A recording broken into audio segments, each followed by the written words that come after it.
Hi, this is Lauren Bothwell with my Action Research Project presentation, which is on class participation. So in my sixth grade class, I essentially have little to no participation depending on the day. There have been times where I have literally asked a question and been sitting in silence with that class for about 2 full minutes before I decided to call on someone by name and have them answer. So I want to understand why. Because it is very important for students to participate both for later life skills, not only the fact that it'll be required in college, possibly high school, but just that they need to participate in jobs they'll have in the future, things like that. But also looking more short term, I need feedback on their understanding of the content that we're going over, and without participation, that's really hard for me to get because I don't want to have all written assignments all the time. We shouldn't be doing worksheets all the time. We should be able to have discussions and things like that for me to gauge their level of understanding.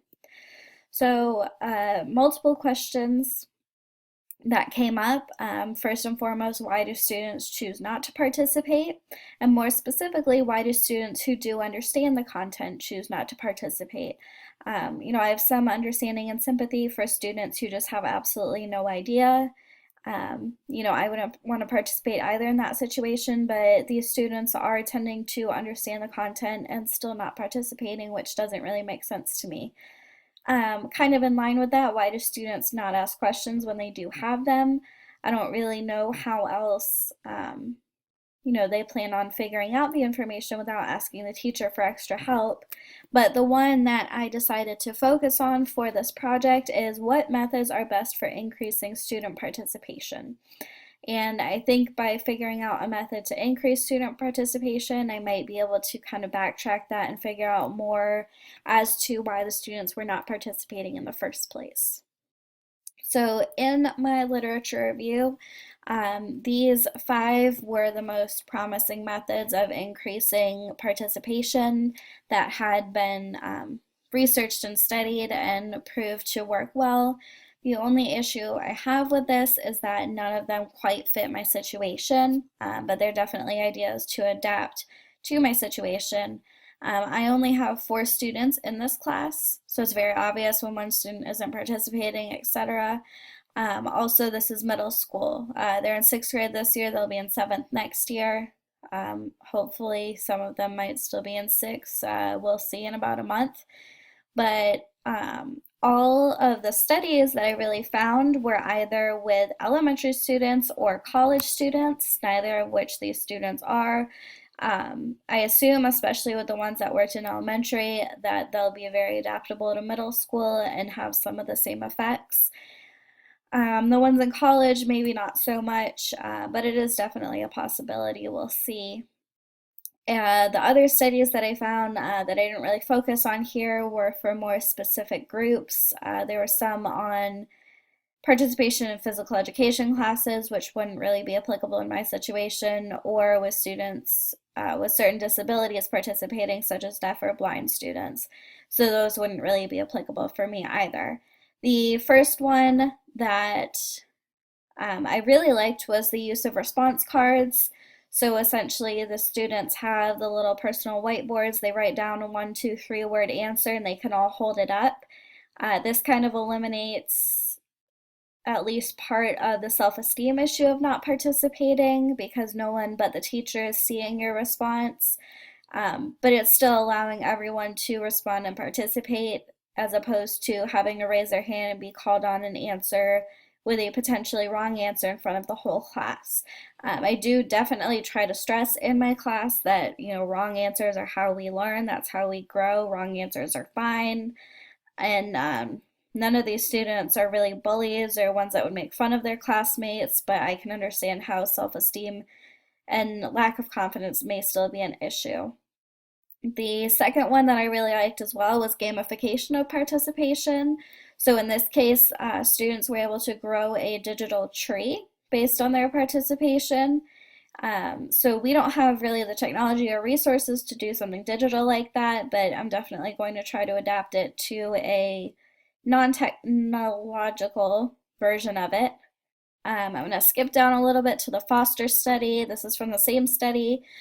Credit for participation, I think that's really common, especially in college classes. Unfortunately, I don't know if my administration would let me do it, but if they will, it's something that I want to try, actually incorporating participation into the grade. And they also did self-reporting, which basically they just had students write down any comments or observations or contributions to the class that the students made during that class period and turn it in at the end of class. And I really like that because it gives students some accountability and also lets them see how much or how little they're participating. The one I would use kind of as a last resort is in the middle, the self-modeling, which they used in an elementary setting.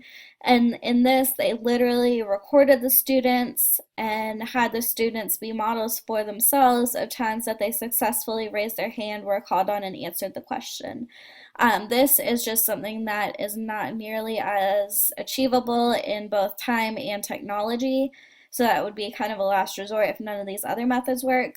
But those were the 5 big ones that I found from my literature review. So the research method is using these 4 steps from the Sager handbook. So clarifying visions and targets. There are a lot of issues that I have in this 6th grade class. They're behind in math. We just spent a whole month reviewing fractions, which they should have had down in elementary school, and they still have issues with fractions. They don't follow directions because they're just not paying attention. They're always missing parts of work, of answers on assessments, things like that, and even more in between. But without participation, I don't know what they do and don't understand. And I think that's the most important at this time because there seems to be a lot of misunderstanding, or possibly they're not putting in the effort. I'm not really sure. But I think figuring out the whole participation issue would be the most helpful for me in that class at this time. So articulating a theory, most of the methods of increasing participation are more anecdotal and from more blog type websites, not actual studies. So the theory that I'm kind of going with is just figuring out what methods have been proven through research and if they work in my classroom. Implementing action, I'll start at the beginning of the next school year. I just want to give each attempt at increasing participation enough time to collect some actual solid data. So basically I'll be keeping track of how many times students voluntarily participate, so without me having to say, hey, Jill, what is the answer to this question? When I just kind of ask a question and they participate on their own. And right now I'm honestly just looking at the quantity of participation, not the quality, since I just want to get these kids answering questions at this time. Starting at the beginning of next school year, just kind of getting some baseline data, how they participate when no plan has been introduced, and I'm just doing things as I am this year. And then letting each method be used for a few weeks to give students time to adapt to it and understand it, and collect data with each method as we go through the school year.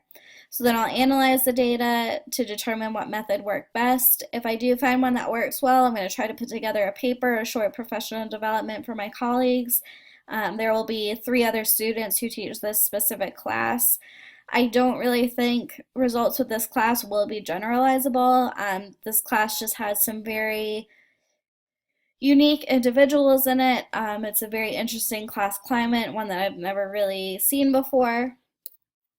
So it would really probably just be for my colleagues who are also working with this set of students. If none of them work well, I'll kind of just cycle back to the beginning, continue to research different methods and implement them, since I'll already have the baseline data and other data to build from. Or if I'm not able to find a method that works, possibly try to synthesize a few together and create my own, and just keep trying until I do find something that works. So the timeline, as I already mentioned, will be fall 2017 once school gets back in. I plan to implement each strategy for about 3 weeks and then analyze it all after I've gone through at least the 4 big ones, possibly that self-modeling if nothing else has worked at that time. And here are my resources. Thank you for listening and have a great night.